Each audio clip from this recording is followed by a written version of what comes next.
하나님 말씀 김주은 자매가 봉독하도록 하겠습니다.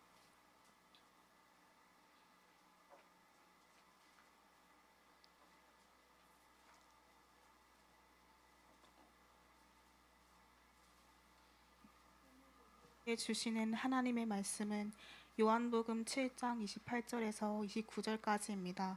제가 하나님의 말씀을 봉독하겠습니다. 예수께서 성전에서 가르치시며 외쳐 이르시되 너희가 나를 알고 내가 어디서 온 것도 알거니와 내가 스스로 온 것이 아니니라. 나를 보내신 이는 참되시니 너희는 그를 알지 못하나 나는 아노니 이는 내가 그에게서 났고 그가 나를 보내셨음이라 하시니 아멘.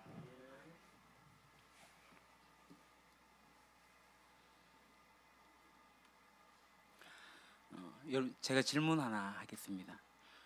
우리 12월 달에 설교 주제가 뭔지 아십니까? 뭐죠? 예, 정답입니다.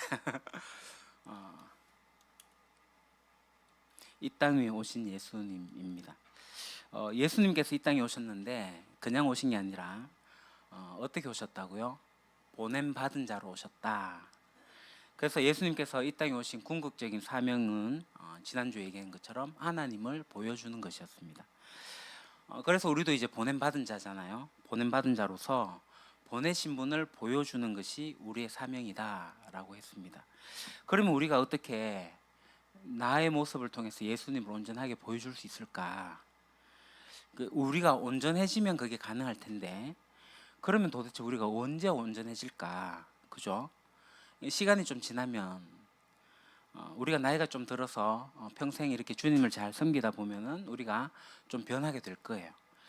그래서 어느덧 뭐 60이 넘어가고 70이 넘어가고 이래 되면 좀 그렇게 온전해져서 하나님을 이렇게 보여줄 수 있을까? 뭐 그날이 올 거예요. 오긴 오겠지만 그럼 그날이 올 때까지 우리는 그러면 기다리고 있어야 하냐? 그게 아니죠. 기다리는 게 아니라 어떻게 해야 된다고요? 어떻게 보여줘야 되죠? 벌써 까먹으셨습니까? 지난주 건데. 예, 우리가 서로 사랑함으로써, 우리가 하나가 되어서 서로 사랑함으로써 이 사회에 하나님이 살아계신다는 것을 보여주는 거예요. 증거해 주는 거예요. 그럼 여러분 지난 한 주간 한번 생각해 보십시오. 좀 사랑하셨습니까? 가정에서 좀 사랑하시고 구역원들 좀 사랑하셨습니까? 그리고 좀 더 나아가 세상을 사랑하셨습니까? 사랑하는 게 쉽지가 않아요, 그죠? 예수님도 어려우셨어요.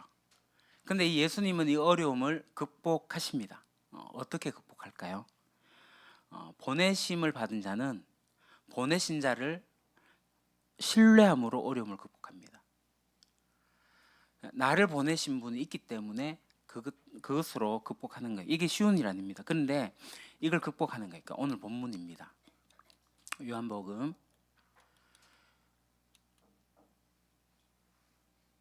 6 같이 한번 읽어보도록 합시다. 시작.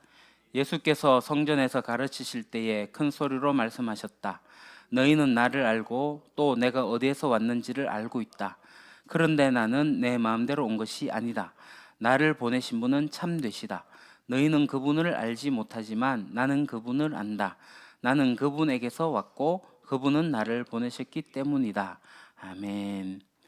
여러분 이 요한복음을 자세히 한번 보십시오.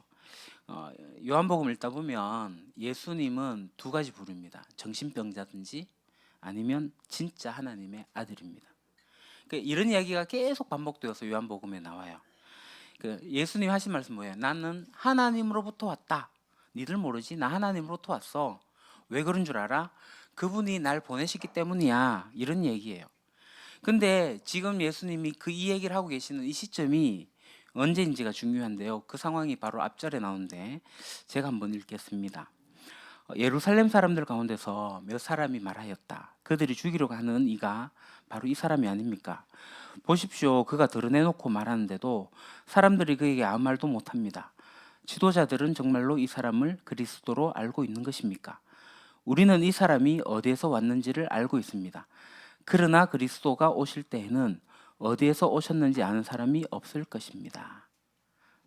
자, 25절에 그들은 종교 지도자예요. 그리고 이 사람은 바로 예수님이에요. 예수님, 이제 그들이 죽이려고 하는 이가 바로 이 사람인데 예수님인 거예요. 종교 지도자들이 예수님 죽이려고 해요. 자, 27절에 보게 되면 이 사람이 어디에서 왔는지를 알고 있다. 이 어디예요? 예수님이 어디서 오셨어요? 베들레헴에서 나셨고 나사렛이라는 동네에서 오셨잖아요. 그런데 이 사람들이 가지고 있는 생각이 뭐냐면 그리스도가 오시면 어떻게 오신다고요? 갑자기 어디선가 하늘에서 뚝 떨어질 거다. 사람들이 그렇게 생각하고 있는 거예요. 그래서 이 사람이 어디서 왔는지를 알고 있습니다. 그러나 그리스도가 오실 때에는 어디서 오시는지 아는 사람이 없을 겁니다. 이렇게 얘기하고 있는 거죠. 근데 이거는 뭐 나사렛에서 지금 목수가 왔는데 아니 도대체 종교 지도자들 이 사람 하나 못 잡고 뭐 하는 거야? 지금 이런 이야기 하고 있는 거예요. 자, 그러니까 예수님을 죽여야 된다고 하는, 그러니까 예수님을 잡아들여야 된다고 하는 아주 심각한 그런 것을 생애 처음부터 받으셨고요. 지금도 그런 상황인 거예요. 잡혀야 되는, 죽어야만 되는 굉장히 어려운 에 직면해 있는 것이죠. 실제로 예수님은 하신 말씀이나 이런 것들을 보게 되면 매우 혁신적이었기 때문에 당시의 지도자들이 받아들일 수가 없었습니다. 그래서 이 종교 지도자들은 결국 도대체 예수님을 이해할 수 없었기 때문에 그가 하나님의 아들이다, 하나님이다라고 주장하는 이야기를 계속하고 있었기 때문에 그냥 놔두면 안 되잖아요. 그렇기 때문에 그를 잡아야 되겠다, 그를 해쳐야 되겠다 하는 생각이 있는 거예요. 그러니까 그렇게 예수님은 어려운 상황에 놓여져 있는 거예요. 근데 그런 그런 상황 속에서도 여전히 예수님은 꿋꿋하게 서 있으셨단 말이죠. 그러면 그 이유가 무엇인가? 예수님은 자기 자신을 통해서만 하나님께로 갈 수 있다라고 주장을 했습니다. 그때 이 얘기를 들은 종교 지도자들은 기가 막힐 노릇인 거예요. 아니 어느 날 갑자기 목수 하나가 갈릴리 나사렛이라는 저 촌동네에 있었던 한 청년이 나타나가지고 종교 지도자들 이야기가 다 틀렸다, 나를 통해서만 하나님께로 갈 수 있다, 이런 선언을 하니까 이 종교 지도자들이 얼마나 기가 막히겠습니까?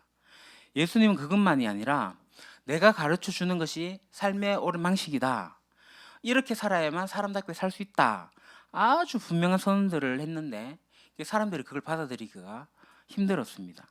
그러니까 이 사람들이 한 얘기가 뭐예요? 예수를 잡아서 해하기로 그렇게 결심을 하는 거죠. 자, 그런 상황 속에서 예수님은 생명의 자기가 살해를 당할지도 모른다는 그 위협을 계속 받으면서 꼿꼿이 서 있을 수 있었던 이유가 무엇입니까? 그게 오늘 본문에서 얘기합니다. 그런 살해의 음모, 왜 잡아 죽이지 못하는 거야? 이런 얘기가 주어지고 있는 바로 그 상황, 그때 예수님이 하신 말씀이 바로 오늘의 본문이죠.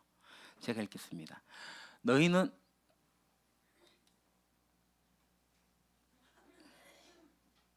네.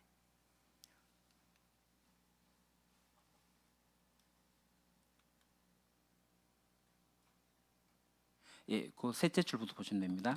너희는 나를 알고 또 내가 어디에서 왔는지를 알고 있다. 그런데 나는 내 마음대로 온 것이 아니다. 나를 보내신 분은 참되시다. 너희는 그분을 알지 못하지만 나는 그분을 안다. 나는 그분에게서 왔고 그분은 나를 보내셨기 때문이다. 예수님 뭐라고 하세요? 나는 그분을 안다. 지금 이제 생명의 해를 당할 수 있는 그런 어려운 상황 속에서도 꿋꿋이 서 있을 수 있는 이유가 이거예요. 나는 그분을 안다. 그분이 나를 보내셨기 때문이다. 보내심을 받은 의식을 가진 사람은 굉장히 어려운 상황 속에서도 보내신 자를 신뢰하기 때문에 그 어려움을 이겨낼 수가 있습니다. 마치 이런 거예요. 우리나라의 대사가 우리나라를 정말 신뢰하고 우리나라를 믿으면 가서 외국에서 우리나라의 대사 역할을 할 수 있는 거예요. 그 나라의 상황이 어렵다 하더라도 가능한 거죠. 그게 우리나라의 국력이 약하다 보니 사실 우리나라가 못하지만 미국 같은 경우는 어때요? 미국은 한 생명을 위해서라도 국가가 책임을 주잖아요. 군인에게. 마치 그거예요. 그러니까 나라를 신뢰하기 때문에 내가 이곳에 파병받아 왔지만 이곳에 대사로 와 있지만 나를 보낸 자를 신뢰하기 때문에 그것에서 당당하게 할 수 있는 거예요. 마치 예수님도 하나님을 신뢰하기 때문에 이 땅에 오셔가지고 죽음의 위험을 당하는 그 순간에서도 당당할 수 있었던 거죠. 그래서 예수님이 이렇게 얘기를 하시는 거예요. 그러니까 예수님이 우리에게 나도 너희를 보낸다라고 얘기할 때 의미하는 바가 바로 그겁니다. 여러분 한번 생각해 보십시오. 예수님의 주장을 아까 종교 지도자들 얘기했지만 이 예수님의 주장을 믿고 사는 것은 예수님 당시 때나 지금이나 똑같이 어려워요. 이 사람들은 기독교를 배타적이다라고 얘기를 하고 때로는 독선적이다라고 얘기를 합니다. 왜 기독교만 옳은가? 그렇죠. 저도 아니요, 기독교만 옳은 거 아니에요. 불교도 옳고 다 옳아요. 그렇게 말하면 저도 좋겠어요. 근데 예수님 말씀을 액면 그대로 우리가 받아들인다면 나로 말미암지 않고는 아버지께로 갈 수가 없다라고 배타적인 얘기를 하신 분, 나는 진리를 설명하는 자가 아니라 진리 그 자체다. 나는 하나님에 대해서 이야기하고 논하고 철학적인 얘기를 하는 사람이 아니라 나는 하나님을 보여주는 자다 라고 한 이 예수님의 선언을 그대로 받아들이는 한 예수님은 다른 분하고 비교할 수 있는 분이 아닌 거죠. 그러니까 예수님은 철학자 중에 한 분으로 또는 위대한 스승 중에 한 분으로 그렇게 생각할 수가 없습니다. 아니, 그렇게 생각하려면 예수님 하신 얘기가 다 무효화되어야 됩니다. 예수님께서 하신 말씀을 정말 받아들이게 되면 정말 예수님은 하나님이십니다. 그렇다면 하나님을 정말 믿고 사는 것이 오늘날 우리 시대에 쉬운가요? 쉽지 않죠. 우리가 이 땅에서 예수님을 닮아서 살아가려고 하는데 쉽던가요? 쉽지 않아요. 예수님을 닮아가는 게 얼마나 어렵습니까? 한번 생각해 보십시오. 이 세상은 부정직한 사회입니다. 자기 것들을 챙기는 사회예요. 그런 문화로 가득 차 있습니다.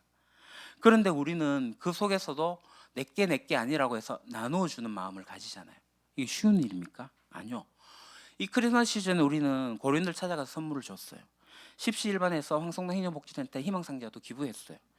내일 시장에서 차 나눠줄 거고 거리 차량도 하게 될 거예요. 구세군 자수냄비도 할 수도 있을 거예요. 그러면 우리가 하는 일들이 그러면 이게 막 잘한다고 해서 떠벌릴 일이냐? 그렇진 않죠. 좀 부끄럽죠. 예수님이 하신 일에 비하면 우리가 뭐 좀 했다고 하는 거 이거 자랑할 만한 일이 안 돼요. 사실 우리가 매일매일 늘 그렇게 살아야 되는데 그게 쉽지가 않다는 거예요. 겨우 크리스마스니까, 성탄절이니까. 왜냐하면 우리가 늘 그렇게 살 수 없는 것은 이 세상에서 끊임없이 하는 얘기가 있어요. 네 것 좀 챙겨. 네가 벌어서 네가 쓰는 거야. 네가 벌어서 네 아이한테 잘해주면 되는 거야 라고 하는 얘기를 끊임없이 듣고 있는데 자꾸 우리 거를 나눠준다, 그런 삶을 산다, 이게 어디 쉽냐는 거예요. 쉽지 않습니다. 이 사회가 부정직한데 이 부정직한 사회 속에서 나 혼자 정직하게 살아가는 게 쉬운가요? 쉽지 않아요. 그리스도인으로 산다는 게 얼마나 어렵다고요. 실제로 예수님으로부터 보냄받은 자로 산다는 게 쉽지가 않습니다. 어렵습니다. 또 어려운 이유가 있습니다. 이 가까이 있는 사람들이 잘 안 도와줘요. 나를 좀 이해할 것 같은 사람이 뭐 우리 부모님, 우리 배우자가 아니라 그냥 배우자, 나의 배우자. 왜 그렇게 유난 뜨냐고. 꼭 그렇게 믿어야 돼? 뭐 이런 이야기 혹시 안 들어보셨어요?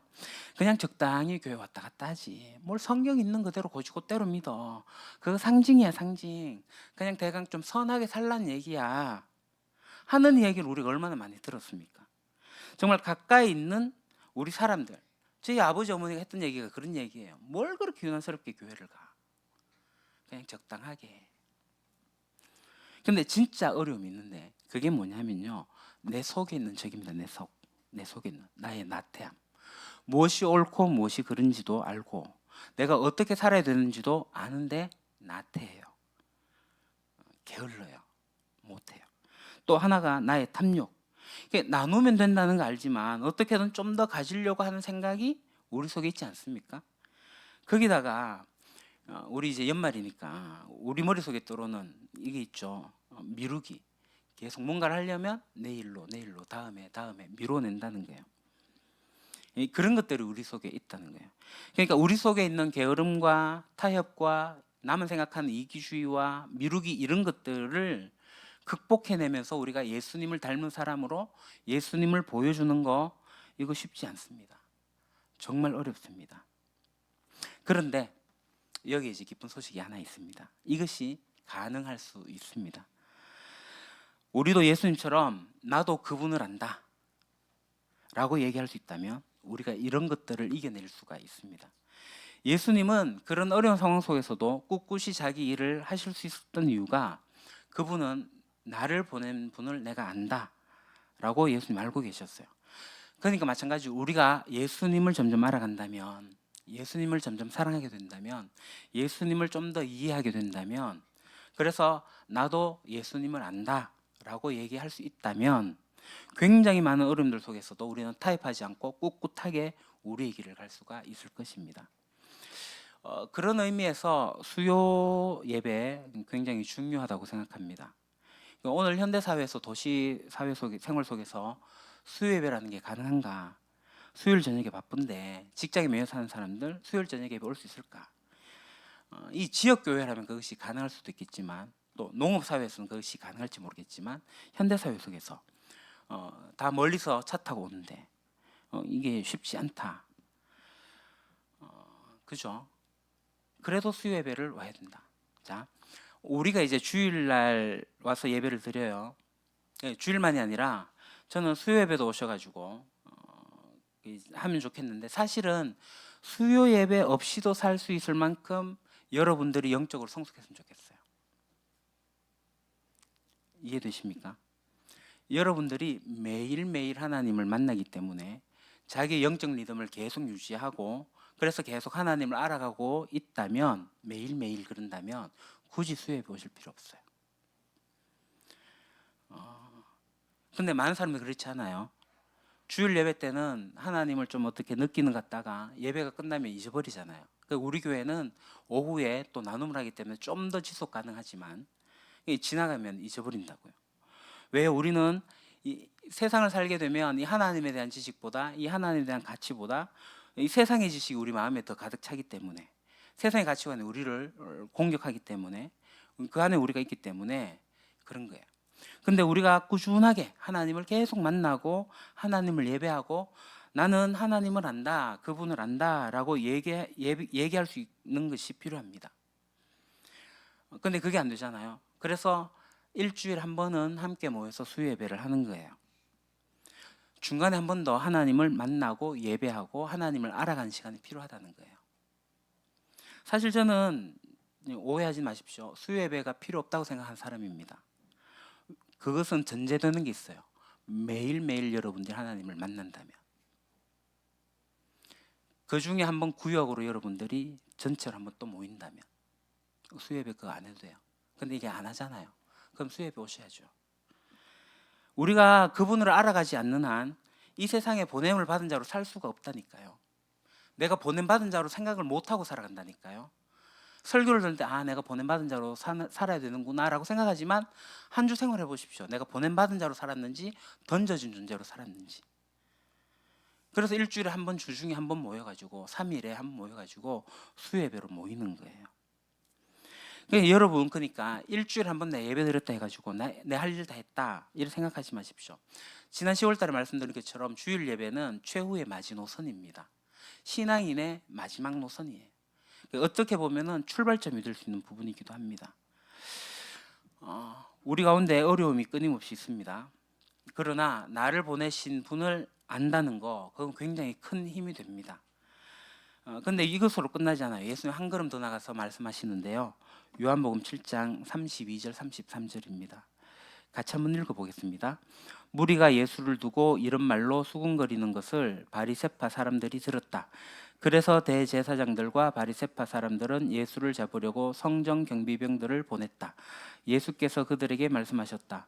나는 잠시 동안 너희와 함께 있다가 나를 보내신 분께로 간다. 아멘. 자, 예수님을 체포하기 위해서 지금 형사들이 들이닥친 그런 상황이에요. 예수님이 지금 뭐라고 그랬냐면은 나는 잠시 동안 너희와 함께 있다가 나를 보내신 분께로 간다. 자, 지금 굉장히 큰 어려움에 직면하고 있는 상황이죠. 근데 분명한 것은 예수님은 짧고 굵게 사셨다는 거예요. 자신의 인생을 통해 갖고 당신이 해야 할 일이 무엇인지를 아셨고요. 고작 3년이라는 짧은 기간 동안에 하나님을 보여주셨고 그리고는 돌아가셨습니다. 예수님은 자신의 인생이 짧다는 것을 분명히 알고 계셨고 그 속에서 자신이 해야 할 일도 분명히 알고 있었을 뿐만 아니라 종국적으로는 어디로 가야 할지도 알고 계셨습니다. 나는 나를 보내신 분께로 돌아간다. 여러분 한번 따라해 보실래요? 죽음을 선명하게 알면 우리의 삶도 선명해진다. 예수님은 자신이 곧 죽으실 거라는 걸 알고 계셨어요. 그 인생의 3년이잖아요. 이 세상에 나와서 사셨는데, 그런데 그 3년이라는 기간 동안에 많은 사람들의 크게 임팩트, 영향을 끼쳤던 이유가 뭔지 아십니까? 그것은 바로 이 땅에 잠깐 있는 동안에 무엇을 해야 될지 알고 계셨고 어디로 갈지도 알고 계셨어요. 나를 보내신 자에게로 나는 돌아갈 거다. 그런 얘기를 하셨습니다. 사랑하는 여러분, 우리가 그리스도인으로 산다는 거 쉽지 않습니다. 이 깨어진 세상 끌어안고 우리의 몫을 감당하는 거 어렵습니다. 그러나 예수님께서 하나님을 신뢰하셨던 것처럼 우리도 예수님을, 하나님을 신뢰한다면 예수님처럼 꿋꿋하게 살 수 있을 겁니다. 예수님은 하나님을 안다라고 하셨어요. 그러니까 알기 때문에 신뢰하는 거예요. 예수님을 우리도 안다라고 얘기해야죠. 그렇게 예수님을 더 알아가고 더 예수님을 신뢰하시기 바랍니다. 그리고 하나 더 말씀드리면 우리는 이 세상에서 영원히 살 수 없습니다. 언젠가 이 세상을 떠날 겁니다. 단순히 이 세상을 떠나서 그냥 좋은 곳에 간다 이게 아니라 영원한 하나님 나라에 가게 될 겁니다. 우리 인생 그래 길지 않아요. 우리의 남은 인생이 얼마든지 간에 우리의 사명은 이미 임한 하나님 나라를 누리고 내가 감당해야 할 몫을 내가 감당하고 내가 그 나라에 간다. 그래서 그 나라의 삶을 미리 앞당겨서 살아내는 거예요. 하나님 나라의 삶으로 오늘 살아가는 거예요. 하나님을 더 알아가고 예수님을 더 알아가면서 그렇게 하나님 나라 백성으로 살아가는 저와 여러분들이 되기를 소망합니다. 기도하겠습니다. 아버지 하나님, 이미 임한 하나님 나라, 예수께서 다시 오셔서 완성할 하나님 나라, 그 속에 사는 저희들이 비록 이 땅을 디디며 살고 있지만 하나님 나라를 앞당겨 살아가기를 원합니다. 예수님을 닮아가며 예수님을 따라가며 예수님처럼 온전케 되어지는 저희들이 되기를 원합니다. 아버지 하나님, 저희를 통하여 하나님을, 예수님을 보여주게 하소서. 예수님 이름으로 기도합니다. 아멘.